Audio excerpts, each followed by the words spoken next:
Bonjour et bienvenue Charlotte Girl, je suis ravie de vous retrouver aujourd'hui pour cette nouvelle interview.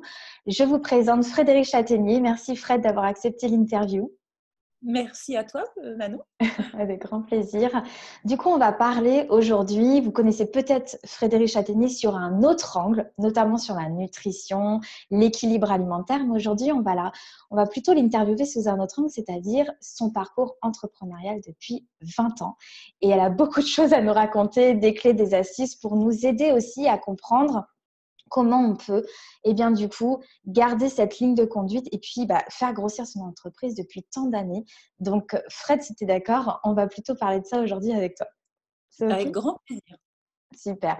Alors, Frédéric Châtaignier, vous irez peut-être regarder sur Internet si vous ne la connaissez pas encore. Mais alors, Fred, qu'est-ce qu'on peut dire ? Tu es experte. Du coup, tu es auteur de livres, conférencière, a fait du one-man show. Puis aujourd'hui, tu as créé une équipe. Enfin, voilà, tu as touché à tout. Donc, tu es vraiment une experte dans ton domaine, dans la nutrition, le rééquilibrage. Tu as même créé une méthode qui est connue maintenant dans la France entière parce que tu es passé par différents médias, France 2, etc. Donc, tout ça, est-ce que ça, quand tu as démarré, en fait, tu avais déjà tous ces projets en tête ou est-ce que ça s'est construit petit à petit ? Est-ce que toute cette success story que tu as aujourd'hui, tu la connaissais déjà dès le début ? J'imagine que non. Non, et tu as raison, c'est construit petit à petit, mais il faut voir une chose, tu sais, on le dit, on l'entend quand on fait justement des cours de développement personnel ou de motivation, on l'entend souvent, il faut avoir un but précis. Ouais. Et c'est vrai que le but ou l'intention précise, je l'ai toujours eu, j'ai envie de dire, j'ai l'impression d'être née avec. Ah, L'envie de me dépasser, l'envie de vivre une vie extraordinaire, depuis oui, que je suis toute petite, c'est quelque chose qui me tient à cœur. d'accord. Voilà, je ne pouvais pas me contenter, j'allais dire, d'une vie qui ne me convient pas. Oui, tu avais quelque Donc, chose quand même qui te boostait à l'intérieur, qui te disait j'ai envie d'accomplir quelque chose de différent. C'est ça alors que oui, tu parce que ressentais ? d'abord, je suis, on va dire, intolérante à la frustration. Donc, ce qui veut dire que je ne peux faire que ce que j'ai envie de faire. Je n'ai pas envie de faire des choses qui m'ennuient. Je n'ai pas envie justement de passer à côté de la vie. Je suis une boulimique de vie, on peut dire une bonne vivante. Ce qui pourrait être paradoxal avec mon métier, mais ce n'est pas vrai. En réalité, je suis vraiment boulimique de formation, boulimique de la vie. Et je me dis, j'ai l'impression d'avoir, comment dire, que c'est un cadeau d'être sur cette terre, sur cette planète, et qu'il y a tellement de choses à découvrir que je n'aurai pas assez de toute ma vie. Donc, c'est pour ça que je suis un peu à fond partout pour essayer de découvrir ce qu'il y a de Combler. mieux. Je ne Ouais. perds pas de temps avec le négatif. Hmm. Mais il faut savoir une chose, c'est que, comme tout le monde, on a des épreuves. Et la vie m'a mis dans des épreuves terribles. J'ai vécu des choses très, très difficiles. Ouais. Et quelque part, j'ai envie de dire, alors c'est pas parce qu'on va vivre des choses très difficiles qu'on va forcément mieux réussir que les autres. C'est pas ça non plus. On a le droit de réussir, quelle que soit notre vie. Mais ça donne une force supplémentaire. Hmm. Et de ce côté-là, j'ai été gâtée. J'imagine. J'imagine parce que je pense que ça t'aide aussi à te construire. Mais est-ce que quand tu as démarré, donc il y a quelques années en arrière, du coup, quand tu as démarré ta carrière, tu dis que tu avais déjà ce sentiment de vouloir d'avoir une vie différente. Mais est-ce que cet état d'esprit, tu as dû te le bâtir ou est-ce que tu l'avais déjà au début, quand tu es sortie de tes études? Comment ça s'est passé pour toi? Alors, je ne suis pas sortie de mes études. Moi, il a fallu que je les reprenne. Il a fallu que je me batte pour aller étudier. Hmm. Parce qu'en fait, je me suis retrouvée à la rue, pour tout te dire, maintenant. Hmm. Donc, je ne sais pas que je suis partie de zéro, c'est que je suis partie de moins, Ah de oui, moins de zéro. Et c'est d'accord. pour ça que je dis que oui, il y avait cette niaque, parce que quand tu es dans la rue, que tu n'as pas un sou et que, et que tu n'as rien en main, mais que tu as que ton état d'esprit, bah, Ouais. tu dois tout construire et tu dois trouver vraiment des idées, de la force et la foi. Alors la foi, moi je parle de l'univers, de la source, de l'énergie en fait. Mais tu dois trouver une foi et une confiance en toi pour te sortir de là où tu es quand, Oui, quand, quand tu es vraiment trouver une dans sortie. Oui. un lieu où... Donc non, mes études, je les ai faites après, j'ai dû me les payer, j'ai dû prendre beaucoup de risques pour arriver à étudier. C'est aussi pour ça qu'une fois que j'ai pu accéder aux études, j'ai été passionnée par ce que j'ai étudié. Hmm. Parce que tu l'as Parce que, choisi aussi. Et parce que tu as parce que mis j'ai tout en œuvre choisi, pour pouvoir le faire. tout à fait. J'avais personne pour m'aider, si tu veux, pour me dire va à l'école. Non, à 16 ans, je ne pouvais plus aller à l'école, je n'avais pas les moyens. D'accord. Donc, j'ai arrêté l'école à 16 ans. Il a fallu après que je refasse tout pour avoir le niveau bac, parce que tu ne peux pas reprendre des études si tu n'as pas le bac. Oui, tout à fait. Donc, reprendre le niveau bac, être acceptée dans les écoles et à la fac en tant que candidate libre au démarrage, si tu veux, pour me remettre vraiment au niveau. Et je peux te dire que ce qui n'est pas évident, c'est si tu écoutes ce que peuvent dire ton entourage. Oui. Parce qu'on n'est pas forcément aidé. Alors, malgré le fait qu'on soit en 2019, bon, moi, quand j'ai commencé, on était en 1999. Et en 1999, les seules choses qu'on me disait, c'est comment ça, tu vas reprendre des études? D'abord, tu n'as pas d'argent, tu viens de divorcer, tu es seule avec un enfant de 3 ans et demi, tu viens d'être licenciée pour raisons économiques, tu es au chômage. Oui. Tu accumules toutes les raisons pour ne pas le faire, du coup. Et tu n'as jamais été capable de rester plus de 8 mois dans une société parce que tu ne supportes pas la hiérarchie. Donc, comment tu vas faire pour suivre un cursus? En l'occurrence, là, je voulais suivre mon cursus de psychothérapeute, donc de psychologie. Il y en avait pour 4 à 5 ans. Quand même. Et ce n'était pas évident. Mais ça m'a donné la force et j'ai fini dans les premières de ma promo, comme tu peux l'imaginer, parce que j'avais la niaque. Est-ce que tu peux identifier, est-ce qu'il y a des personnes qui ont été des éléments déclencheurs justement pour t'amener dans cette direction, ou est-ce que vraiment toute cette force mentale, tu te l'es créée par toi-même? Pas que par moi-même. J'ai beaucoup lu. S'il y a une D'accord. chose qui heureusement n'est pas très chère et accessible, ce sont les livres. Oui. Et j'ai pas lu des romans, j'ai lu dès l'âge de 15 ans à la puberté, j'ai trouvé un des premiers livres de Tony Robbins. Oui, c'est ce que tu me Et ça, disais. Ça, c'est incroyable oui, d'ailleurs, parce que ça a été une vraie chance pour toi. ça a été incroyable, oui. Ouais. Mais tu sais, à partir de 15 ans, dès que j'ai pu avoir un petit peu d'argent de poche à l'époque, j'achetais des livres et de seconde main, de ce que je pouvais trouver. Et j'ai pu lire autant des livres de développement personnel que de spiritualité. Donc, c'est ça qui a commencé à me conforter dans le fait qu'il y avait autre chose de possible. Oui. Et c'était surtout, en fait, l'espoir de se dire que c'est possible, justement. Parce que comme tu Oui, et puis disais, un peu partout. voilà, et puis comme tu disais, si tu es dans un environnement qui t'amène pas ça, effectivement, il faut aller chercher des réponses ailleurs. Et c'est vrai que souvent on l'oublie, mais on a vraiment cette chance aujourd'hui de pouvoir accéder à cette source d'inspiration et de motivation et de découvrir d'autres parcours à travers des livres et puis tout un tas de médias aujourd'hui, même Internet, qui est gratuit et qui te permettent de pouvoir te sortir d'une certaine situation. À Et donc, l'époque, il n'y avait pas Internet, et effectivement. en Et donc, plus, il y ouais, avait que des livres. Oui. c'est Mais vrai que maintenant, si on veut, je veux dire, si on veut vraiment vivre une vie extraordinaire, on a accès à tellement de choses. On a tellement de ressources avec Internet. Alors après, il faut aller chercher correctement et pas non plus tout croire sur parole. ça. Si tu veux, il y a une chose vraiment qui est importante que j'ai envie de transmettre et qui est vrai, c'est que s'il y a quelque chose à bien comprendre quand on veut réussir, quand on veut être entrepreneur, entrepreneuse, le travail, c'est indispensable. C'est-à-dire que ça ne tombe pas tout cru. Et la persévérance, on en entend beaucoup parler de la persévérance, mais il ne faut pas avoir peur d'échouer. D'abord, on n'échoue pas. On échoue uniquement si on abandonne. Si tu abandonnes ton rêve, là, tu peux parler d'échec.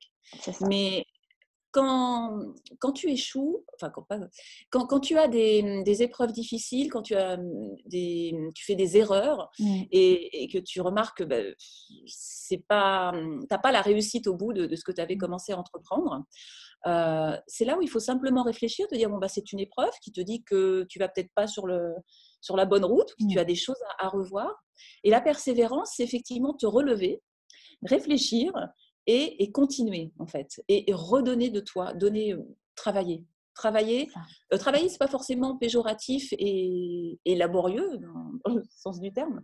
C'est passer des heures, c'est choisir les heures qu'on a dans une journée. On n'a que 24 heures, et comment on les utilise. Ça, c'est très important ce que tu dis. Parce qu'on peut vite les utiliser effectivement sur des choses où on pense que c'est important et en fait, ça reste futile et de second degré, quoi. Alors que justement, est-ce que tu as un conseil? Comment tu fais pour détecter quelque chose qui va être important pour toi? Est-ce que tu as cette sorte d'intuition ou comment tu peux détecter ça en fait? Alors, l'intuition féminine, on a de la Oui. chance. Nous sommes des femmes et l'intuition féminine est là. Effectivement, il faut l'écouter. Il faut écouter cette intuition. On dit écouter son cœur, mais c'est vraiment ça. On le ressent.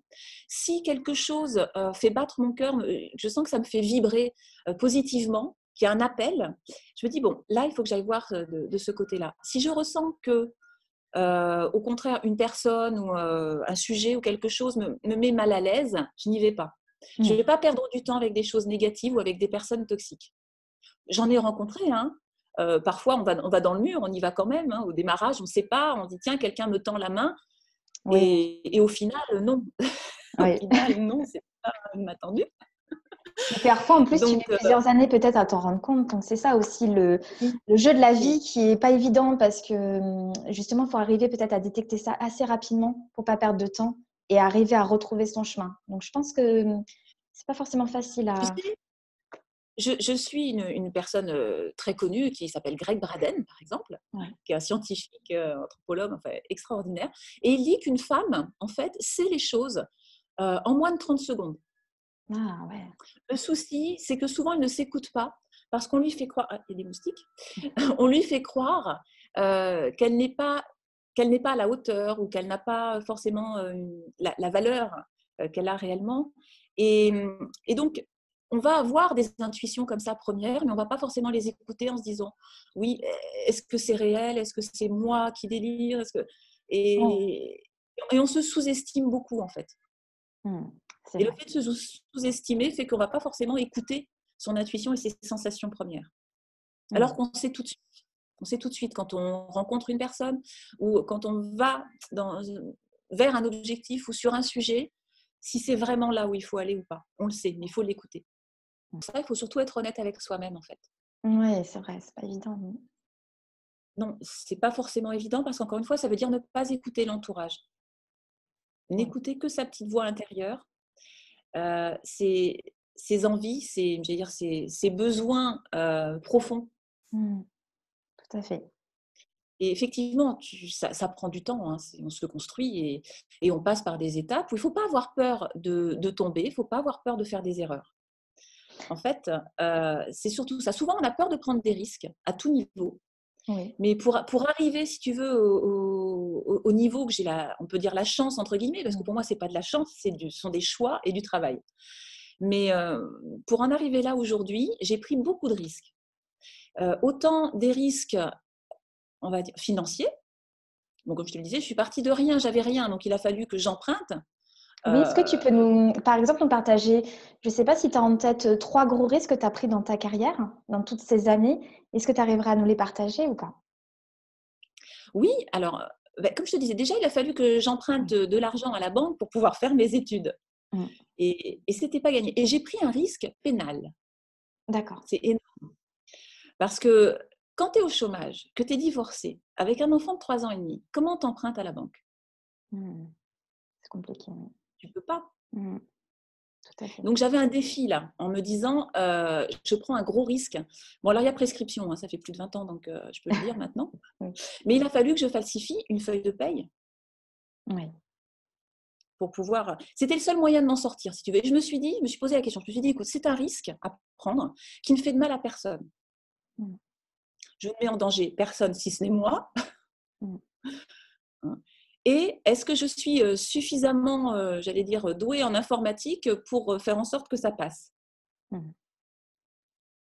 Donc, c'est quelque chose que je n'ai jamais partagé avec qui que ce soit, Manon. Merci de le partager et d'être authentique par rapport à ça parce que c'est pas évident. Donc, merci à Et quand toi. je parle de risque, c'est un vrai risque. À un moment donné, je me suis posée en me disant, j'ai un choix. Je ne veux pas rester au chômage, je ne peux pas être employée quelque part, je veux faire mes études. C'était plus fort que moi. Il fallait payer cette école. Bien sûr. Et personne ne pouvait m'aider financièrement. Donc, le seul moyen, c'était d'avoir recours au crédit. Et effectivement, j'avais rien pour avoir accès au crédit à ce moment-là. Donc, voilà, ça, c'est vraiment le plus gros risque, je dirais, que j'ai pu prendre. Bien sûr, oui. Et quand tu le mets dans la balance bien ou mal, je peux te dire que j'ai eu beaucoup, beaucoup de mal à y aller parce que je me dis non, mais c'est pas bien, tu te rends pas compte de ce que tu fais, sachant que je venais de divorcer d'un flic qui essayait de me mettre à tout prix en prison. Oui, effectivement. Oui. Oui, oui, moi, un homme qui avait gros problèmes psychologiques et qui, comme à l'époque, je n'avais pas le droit de divorcer. Une femme ne divorce pas de son mari, tu comprends. Mmh. Mais je n'avais pas le droit de reprendre mes études avec lui parce qu'une femme ne gagne pas non plus que son mari. Alors, alors de ce que j'entends, parce que c'est très fort ce que tu dis, je trouve que au-delà du risque que tu as pris, donc c'est vrai que tu aurais pu mettre en danger aussi ton fils par rapport à ces risques pénals, comme tu expliques, mais c'est aussi la reconstruction psychologique, parce que tu parles aussi voilà, d'une relation qui n'était pas forcément positive déjà pour les femmes ni pour toi.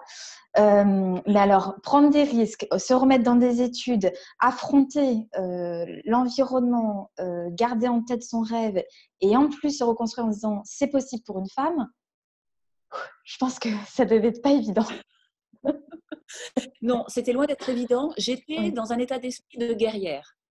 J'étais en Ah guerre. oui. J'étais en guerre avec mon ex-mari. Même si moi, je ne voulais pas la guerre, il me la faisait de toute façon. Mm. Donc, et comme j'avais mon enfant, toute seule, je ne sais pas si j'aurais réagi de la même façon. Mais j'avais mon fils, c'était la prunelle de mes yeux. Tu sais que quand tu as un petit en bas âge, tu veux le défendre bec et ongle. J'étais une tigresse à ce moment-là. Donc, en fait, je regardais tous les moyens de m'en sortir et tout était réfléchi pour m'en sortir. Mais c'était vraiment une guerre. Et C'est- donc, Excuse-moi, je te coupe, mais c'est vrai que c'est fort ce que tu dis parce que souvent on entend des histoires comme ça et en fait il y a l'instinct animal qui ressort. C'est-à-dire qu'à oui, un moment donné, quand tu dois vraiment t'en sortir, il y a vraiment ce côté animal qui ressort et c'est de toute façon ça sera comme ça et je dois y aller. c'est ça. Mm. Et en même temps, la société ne t'aide pas. Mm. Quand tu es une femme seule, on ne t'aide pas. Et quand tu es toute seule, mais j'ai envie de dire merci. Merci la vie de m'avoir fait passer ces épreuves-là, parce qu'effectivement, ça te construit, ça te donne une force assez incroyable Mm. de vouloir t'en sortir, parce que je n'étais pas toute seule. Et pour mon fils, tu vois, enfin, je mettais tout en œuvre pour y arriver. Et la réussite, c'était qu'est-ce que j'allais montrer à mon fils, comment j'allais l'élever, euh, quel exemple j'allais être. Mm. Super. Donc, c'était une vraie bataille. Bon, c'est loin derrière moi maintenant Oui. et je ne le regrette pas en aucun cas. Je suis contente d'avoir fait les choix que j'ai faits, même si je te dis, je me suis quand même plantée plusieurs fois. Ma société a fait faillite 2 ou 3 fois. Ah oui, quand même. Ouais. Oui, oui, parce qu'il y a aussi une chose, attention, quand on a l'esprit guerrière, il ne faut pas oublier une chose, c'est que notre état d'esprit nous amène l'énergie dans laquelle on est. Mm. Bien sûr. Donc, tant que je suis restée guerrière, j'ai dû me battre avec d'autres personnes parce que j'attirais cette énergie-là. Oui, c'est ça. Donc, jusqu'à ce que je comprenne ça, j'ai été longtemps en guerre. D'accord. Oui, et puis avec tout le monde ou envers tout le monde peut-être. Avec des concurrents, Oui. on t'envoie les fraudes, il y a des descentes chez toi. Enfin, tu te dis, mais c'est dans quel monde vit-on? Et en fait, j'ai compris que ça venait de moi. Mm. C'était l'état d'esprit tu vois, c'était l'état d'esprit que je gardais qui faisait que j'amenais ça, forcément. Tout à Donc, à fait. partir du moment où j'ai commencé à vraiment comprendre ça, à pardonner, alors tu pardonnes pas forcément facilement, hein, mais à travailler sur le pardon, à essayer de comprendre que si l'autre en face de toi fait ça, il a sa raison, il a sa vision du monde à lui, qui n'est pas la tienne. Et dans son monde à lui, il n'est pas en train de faire le mal. Donc, c'est essayer de se mettre à la place, donc avoir de l'empathie, comprendre pourquoi l'autre fait ça et comment toi, tu peux changer ton état d'esprit par rapport à ça et justement te mettre sur du positif et passer à autre chose.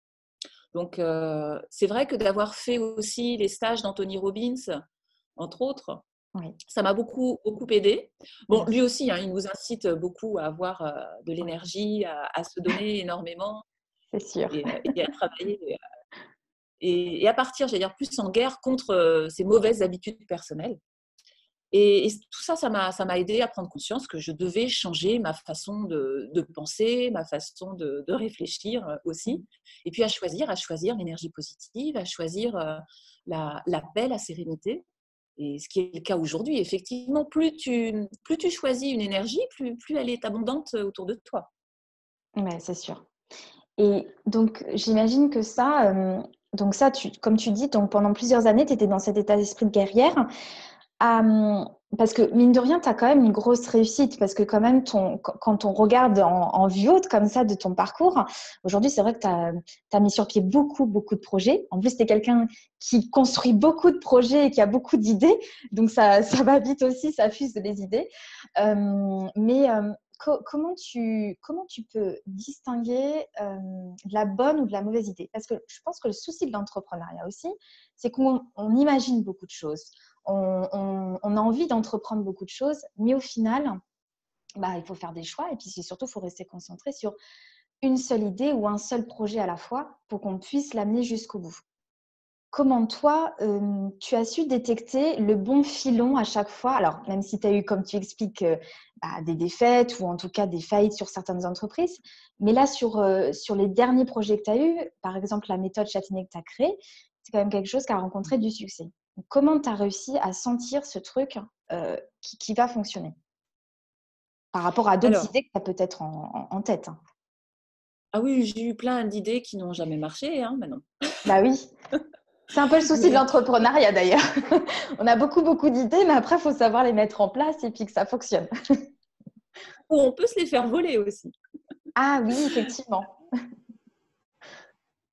Alors, en fait, les valeurs, je vais te dire, est-ce que ton idée correspond à tes valeurs?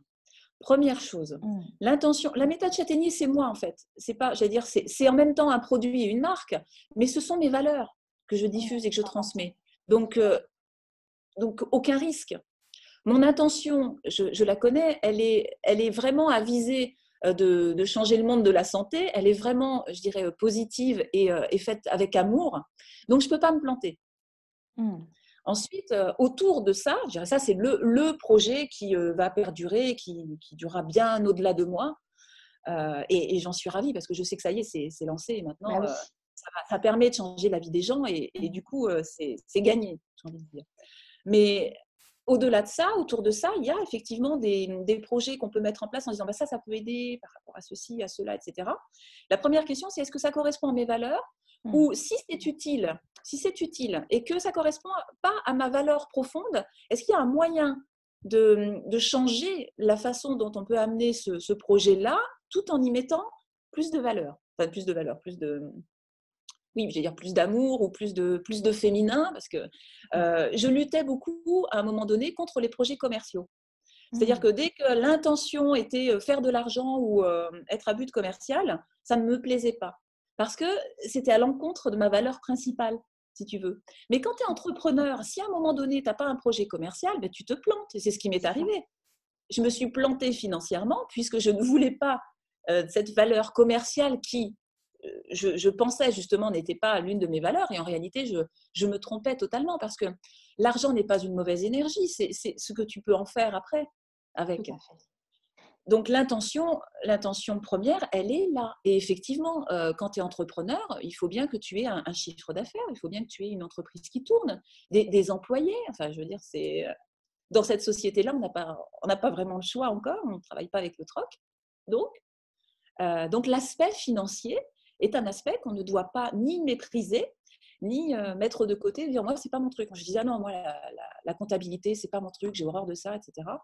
Et pourtant, je veux dire, c'est quand je mets le nez dedans et que je réfléchis un petit peu, que je peux y mettre de l'amour aussi et l'intention qui va avec.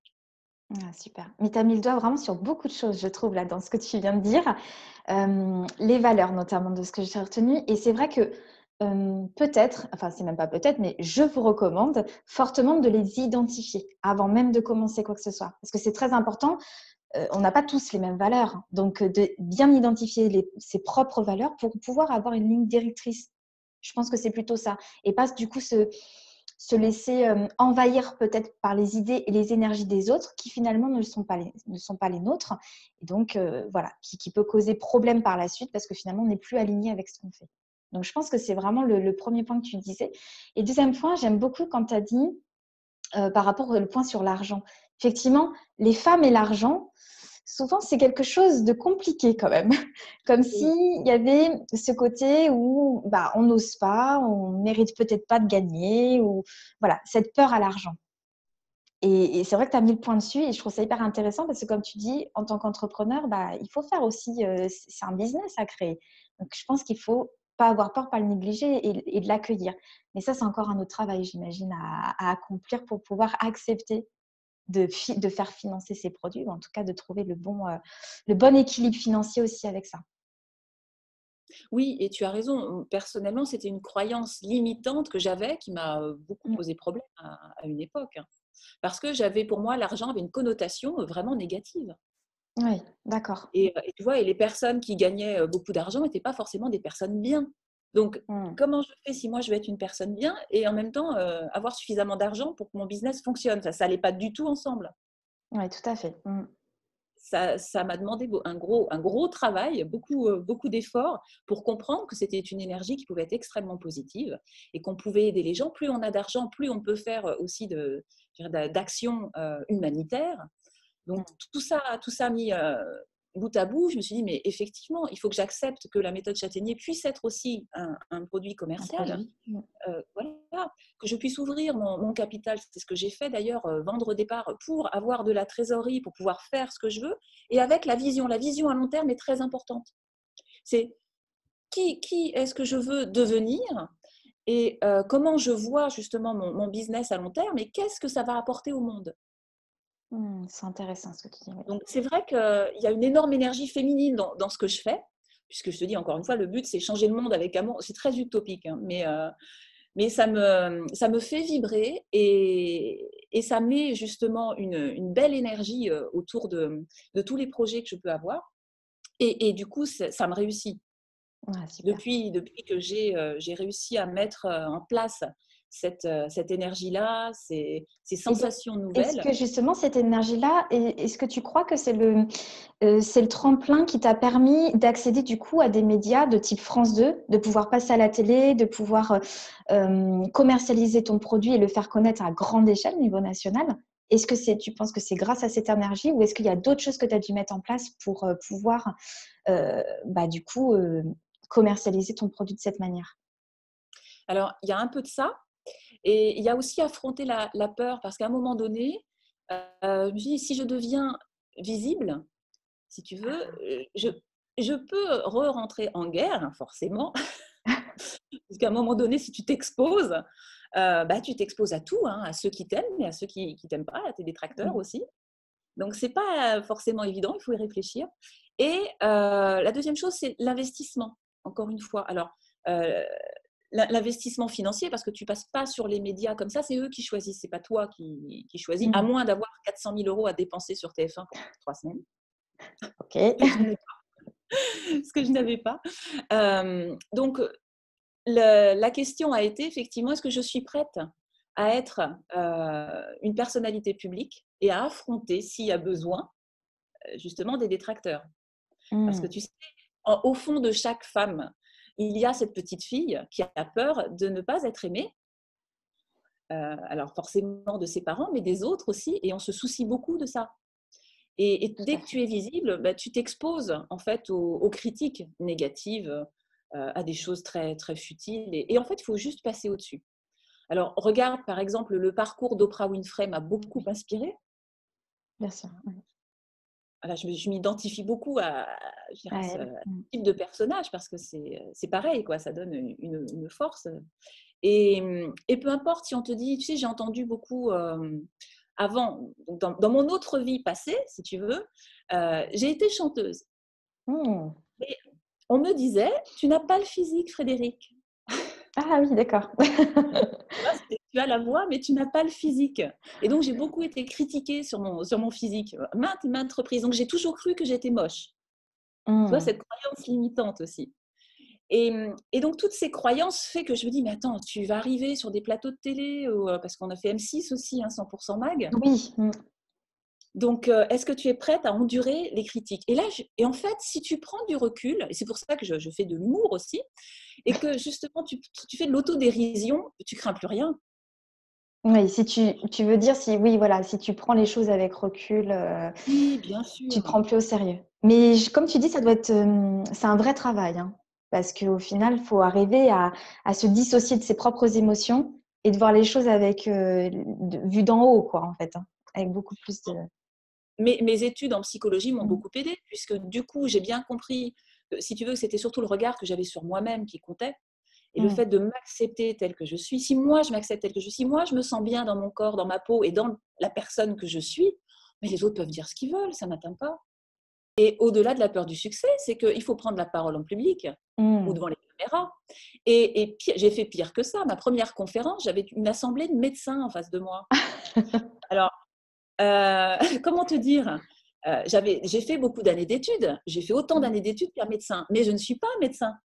Et du coup, quand je me retrouvais en face d'un public d'hommes principalement, et en plus médecins, avec pour la majorité un ego surdimensionné, il a fallu que je travaille énormément sur moi et que je m'appuie sur mes connaissances, parce qu'en plus, ils sont allés me tester sur des trucs ridicules, tu vois, de me demander le pH du sang, par exemple. Je me dis, qu'est-ce que...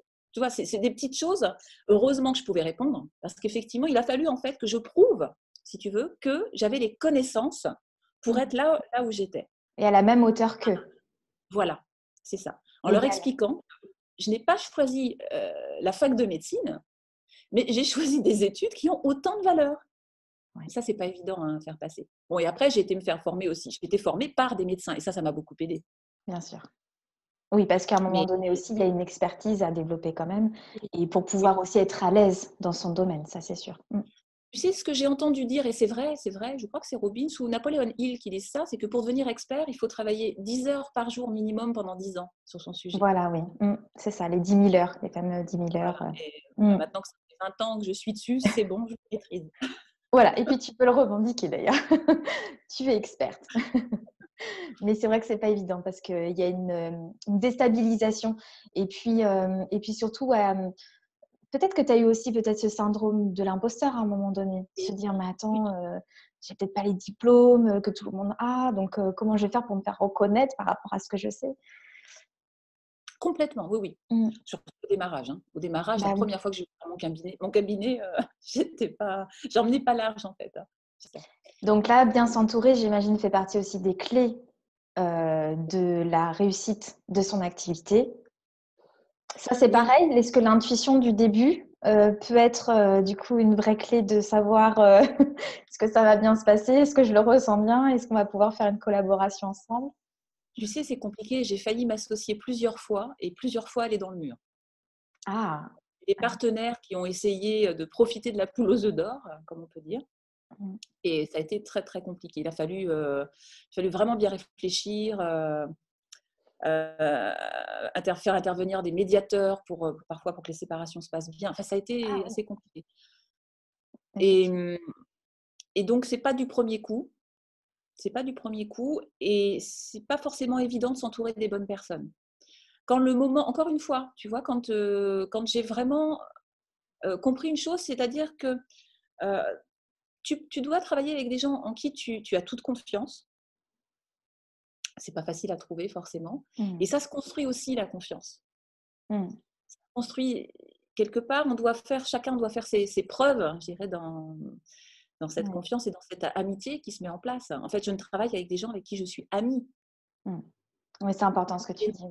voilà, et non pas des entrepreneurs ou des gens qui pourraient faire que le commerce marche mieux. C'est pas comme ça que ça s'est passé. Donc, dans ma société, j'ai des associés maintenant. On est même 9 pour tout te dire, donc ça fait beaucoup. Oui, effectivement. Mais ce sont des hypnonutritionnistes pour la plupart. Donc, des thérapeutes avec qui je travaille depuis des années Mm. ou, ou même le directeur de mon équipe informatique qui a suivi une formation de conférencier comme moi, conférencier international, et on s'est retrouvés une semaine dans une maison, tu sais, à huis clos, et l'amitié s'est construite comme ça, et 2 ans, oui, ça doit faire 2 ou 3 ans. 3 ans après, en fait, il investit dans ma société et on travaille ensemble. Mais donc, ça se construit, c'est un travail de longue haleine, il faut du temps pour, pour voir justement. Il n'y a pas que dans les moments où ça marche que les gens Oui, doivent être là. Tu vois, j'ai aussi des gens en qui je fais confiance parce qu'ils ont été là dans les moments plus durs, que ce soit pour me conseiller ou pour me tendre la main. bien sûr. Mm. Donc, Donc, c'est c'est pas pas évident. Et il y a autre chose aussi, c'est qu'à un moment donné, quand tu as construit ton bébé, ton entreprise comme ça, tu peux pas non plus tout céder, tout vendre. Il faut que tu restes maître de la société. Et ça, c'était très important pour moi, de garder la majorité, pour pouvoir maintenir ces valeurs, ces fameuses valeurs, pour être sûr que ça ne parte pas dans les mains d'un tout à fait. concurrent. Parce qu'au moment donné où on s'est dit, bon, maintenant on ouvre le capital, on cherche des investisseurs. Ben, on trouve des investisseurs qui n'ont pas forcément nos valeurs. Mmh. Et qui, oui, pourraient amener quelques milliers ou millions d'euros dans la société pour la faire prospérer plus vite. Mais est-ce que ça en vaut la peine? Oui, parce que si tu À la perds limite, l'ADN même du produit, c'est c'est compliqué. ça. Ouais. Oui, oui. Et Mmh. ça a été très… Et moment de d'autant plus réflexion. que quand tu arrives à un stade où bah, tu as la notoriété, la réussite, une activité qui fonctionne et qui tourne, je pense que tu es sollicité 10 fois plus qu'avant. Donc, tu Oui. dois avoir des sollicitations de toutes parts, de produits, de marques, de services, de collaborations, de partenaires, etc. Et je pense, comme tu dis, c'est encore un autre challenge dans la vie d'un entrepreneur, d'un chef d'entreprise, qui est de rester alignés, comme tu dis déjà, avec ces valeurs, donc qui sont en fait les fondations. Donc c'est pour ça que c'est très important de, bah, vous qui nous regardez, de les noter et vraiment de rester alignés avec ça. Mais c'est surtout aussi de ne pas louper éventuellement une opportunité. Parce que peut-être que parmi la masse, il y a quelque chose pour lequel ça peut être un tremplin, une vraie opportunité pour pouvoir développer ton activité. Donc Et là-dessus, encore une fois, tu t'écoutes toi ou tu poses quand même la question autour de toi. Comment tu fais alors maintenant que j'ai huit cerveaux Oui. pour m'aider, c'est bien. Bah oui, c'est ça. Parce que je peux poser la question et dire voilà ce qui se passe, voilà ce que j'en pense, et vous, qu'est-ce que vous en pensez? Mmh. Et en fait, c'est le brainstorming à plusieurs, c'est génial. Moi, ça m'a libérée d'un poids énorme, parce que quand tu es seule à prendre des décisions, au démarrage, c'est pas facile, et encore une fois, tu peux te planter facilement. Alors que là, à neuf, bah, chacun va émettre ses idées et ses croyances, mais du coup, je peux faire le tri en fonction de ça. J'ai toujours le dernier mot, mais je fais le tri, Mmh. et il y a des choses qui m'aident, et parfois, je me dis, ah, mais elle a tout à fait raison, je n'avais pas vu cet angle-là. C'est ça, ouais. Aujourd'hui, pour finir, Fred, comment tu perçois ta vie? Ça se passe bien? Tu es heureuse par rapport au début? Alors, ça se passe plus que bien. J'ai l'impression de vivre un rêve permanent. Ouais, Comment c'est te dire? fabuleux. C'est vraiment, c'est difficile à décrire avec des mots, Mmh. parce que c'est c'est une vibration intense, non-stop. J'ai même du mal parfois à l'arrêter pour dormir la nuit. Incroyable. Je me réveille très tôt, souvent en me disant, oh là là, génial, génial. Alors tu vois, là on va faire des photos pour Instagram. Il y a plein de choses. Je prépare ma tournée pour la France, et je vais à Lausanne du coup pour faire le webinaire. Après, j'ai 7 dates en Mmh. France. Je suis en train donc d'aménager notre centre de cure. On a 500 mètres carrés à aménager. Il va falloir que je teste le jacuzzi. C'est incroyable. Bon, comment te dire? Là, on me donne les moyens. En fait, maintenant, l'abondance est là. On me donne les moyens C'est ça. de réaliser mon rêve, qui est déjà en cours de réalisation, que je vis, vraiment, que je ressens. Donc, je suis vraiment imprégnée de tout ça. Mais le truc, c'est, en fait, tout ce qu'on me dit, c'est, bah, vas-y, maintenant, tes idées, tu peux les Ouais. réaliser. Alors, quelles sont tes idées? Qu'est-ce que tu fais de ça? Tu as la trésorerie, tu as le lieu, tu as les gens, tu as absolument tout. Donc, montre ce que tu peux faire. Tu vois ce que je veux dire? Ouais. C'est Ah, ça y énorme. est, tu es dans Il la n'y a pas de frein. réalisation, hein. Mmh. Il n'y a Réalisation. pas de Donc, c'est frein. Il n'y a mmh. que l'imagination qui peut, j'allais dire, qui doit être là. Mmh. Et ça, c'est génial, parce que du coup, tu réfléchis à tout, tu laisses ouvert l'imagination, tu testes. Et ce que je fais, en fait, c'est que j'essaye de me mettre à la place des personnes qui vont venir, bon, là, par exemple, pour le centre de cure, ou ceux qui vont venir en conférence, en me disant, si c'était moi, tu vois, qui pour la première fois venait découvrir la méthode, comment j'aimerais être accueillie, qu'est-ce que j'aimerais qu'on me dise, de quoi j'ai besoin pour comprendre. Ah, c'est top. Mmh. Donc, du coup, Voilà, maintenant, voilà où je suis. tu mets tout en place. En fait, c'est génial parce qu'en fait, là, tu es en train de designer les choses. C'est-à-dire que tu as tous les éléments et puis en fait, bah, tu es en train de peindre un tableau et pour C'est ça. lequel bah, c'est toi la créatrice et tu as les moyens de pouvoir le faire. Donc, c'est C'est fabuleux. exact. C'est une vraie revanche de ton passé, finalement, de pouvoir Oui, réaliser tout ça. en parlant de ça, je ne sais pas si tu as vu que j'ai mis en place un petit programme qui s'appelle Hypnodéfense, en parlant de revanche. Et je le dis que sur les agresseurs, parce qu'il y a eu aussi toute la période, en temps de guerre, on est agressé même Ouais, physiquement. Et contre les agresseurs, en fait, la meilleure revanche, c'est de réussir et d'être heureuse. ouais, bien sûr. c'est pas de les attaquer ou de vouloir les voir malheureux. C'est de se prendre en main soi et de réussir sa vie. C'est la meilleure revanche. Ah, c'est fabuleux. Tu dirais combien d'années pour pouvoir mettre tout ça en place? Ça a mis combien de temps pour toi? C'est personnel. Hein. Pour moi, il aura fallu, je dirais, les 10 premières années intenses, 10 années à fond, où tu regardes pas la télé. Tu investis tout ton temps. J'ai investi vraiment tout mon temps sur la formation, la formation, la formation. Ça, c'est les 10 premières années. On se forme pour être expert. Et on va dire, les 10 années qui ont suivi après, c'était que le début, en fait. C'est là où il faut vraiment réfléchir. Il faut toujours garder un temps pour se remettre à niveau, c'est-à-dire jamais cesser de se former, jamais. Toujours construire des habitudes de vie saines. Parce que tu vois, par exemple, le sommeil est indispensable. Récupérer correctement pendant la nuit, parce que sinon tu es irritable. Tu n'as pas l'énergie pour mettre les choses en place. Donc le sommeil, pour moi, je suis stricte sur le sommeil, mais je dois absolument bien dormir. C'est important. Voilà. Je préfère dormir un peu plus longtemps, je dirais, enfin plus longtemps, ça va être entre 6 et 8 heures par nuit, mais que ce soit du sommeil vraiment de qualité, pour avoir plus d'énergie dans la journée et vraiment faire les choses au mieux de ma forme. Parce qu'il y a d'autres, il y a certains hommes qui vont dire l'inverse, qui vont te dire tu peux dormir que 4 heures, parce que j'ai suivi aussi les cours dans ce sens-là, tu peux dormir que 4 heures et investir plus d'heures pour travailler. Mais pour moi, ça ne marche pas. Hein. Oui, après, il faut l'adapter avec sa morphologie, son organisme, son métabolisme, oui, tout à fait. Chacun est différent. Ce qui marche pour moi, c'est effectivement d'investir sur mon sommeil pour avoir la bonne énergie dans la journée, pour être au mieux de ma forme, pour faire tout ce que j'ai à faire. Et donc, toujours avoir un temps, maîtriser son temps aussi. Faire des listes. Vous savez, le nombre de listes que je fais, je suis madame liste. J'ai des listes de partout, des tableaux blancs de partout, des listes sans arrêt pour voir qu'est-ce que je veux, où je veux aller, qu'est-ce que j'ai besoin de faire pour ça.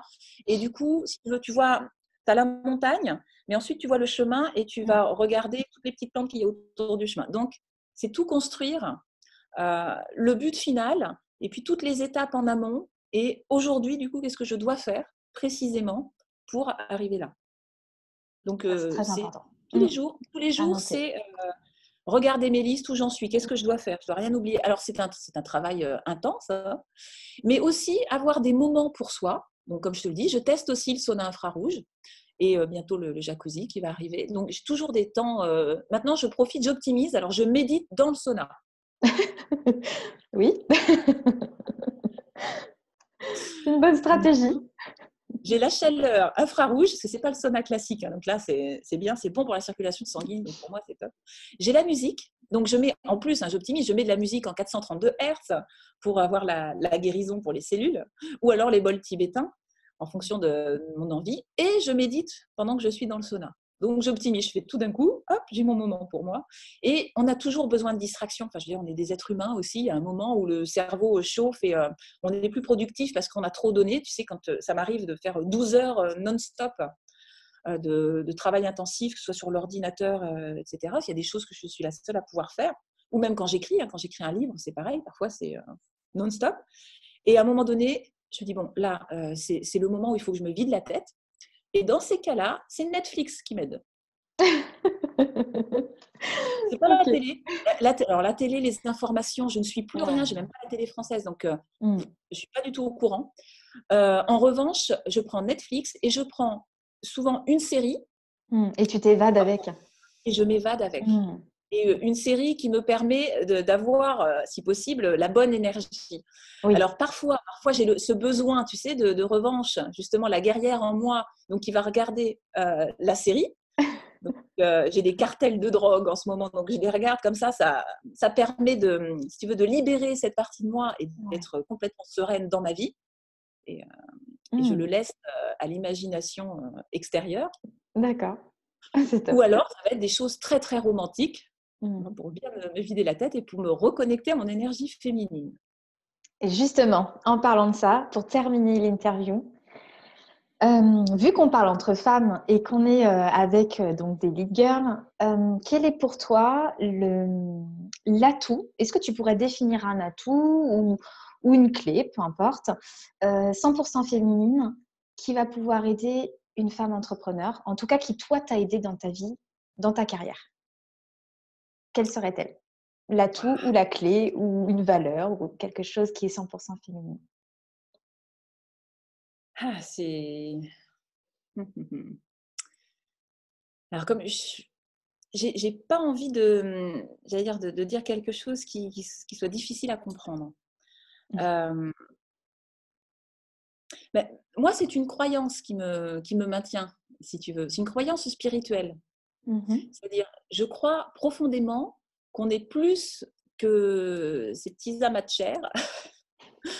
Je crois profondément que nous sommes des âmes incarnées dans un véhicule, si tu veux.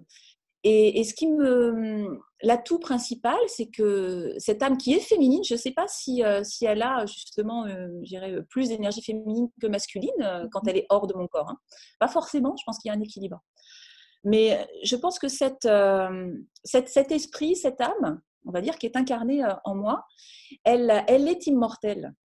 Mmh. Et donc, si tu veux, avec cette croyance-là, je suis quelque part obligée de faire toujours le mieux possible pour la faire grandir, cette âme, et pour qu'une fois qu'elle a fini cette vie ici, si tu veux, quand elle rejoint la source, Oui. comme on peut l'appeler, l'univers, eh ben, qu'elle soit encore plus équilibrée, plus harmonieuse. Donc tu te sens Et comme cette quelqu'un d'inarrêtable? Ah oui, ah oui. Oui, parce D'accord. que pour moi, j'ai cette connexion, si tu veux, universelle. Mmh. D'accord. Donc, j'étudie beaucoup alors je ne vais pas dire la physique quantique parce qu'on en sort un peu maintenant, mais Nassim Haramein, tu D'accord. vois qui c'est? Non, C'est je le, connais c'est pas. le Einstein, c'est le Einstein des années 2020. D'accord. Et il est extraordinaire et il enseigne beaucoup, c'est beaucoup de géométrie, c'est les mathématiques de l'univers, si tu veux. Et, et ça va tout à fait dans ces valeurs-là. Et du coup, le fait de me sentir, si tu veux, connectée à tout le monde et à tout, ben forcément, ça te donne une force, une puissance. On n'est pas seul, on n'est jamais seul. Donc, je ne souffre pas de solitude, jamais. Mmh. Euh, et ça, c'est un atout. C'est un atout incroyable parce que je sais que du coup, si tu veux, je ne suis pas seule, je suis guidée aussi. Et puis, j'ai des réelles connexions. On va pas rentrer dedans, mais j'ai des réelles connexions ésotériques et paranormales qui m'aident énormément. C'est Et ça, génial. ça peut être une des énergies féminines dont tu Mmh. parlais, qui est un atout. Ne pas en avoir peur Et de l'écouter. et être à l'écoute. Merci Fred. Je t'en prie. Merci beaucoup Merci. d'avoir partagé, ce moment, d'avoir partagé ton histoire, avec beaucoup de bienveillance et d'authenticité. C'est pas, tu nous as délivré des choses, du coup, importantes et très privées. Donc merci beaucoup pour ce moment. J'espère que pour toutes celles qui nous écoutent et qui vont regarder la vidéo, ça vous aura apporté également pour vous. Pourquoi pas créer un déclic dans votre vie? C'est l'objectif, de vous inspirer de l'histoire de Frédéric pour pouvoir aussi réussir d'appliquer toutes les clés qu'elle nous a délivrées. Et puis d'aller de plus en plus, peut-être pourquoi pas la découvrir par rapport à tout ce qu'elle met en place aussi sur sa chaîne YouTube, son site internet, la méthode Châtaignier. Et puis je vous dis à bientôt, chère Edgar, pour une prochaine vidéo. Ciao! Ciao.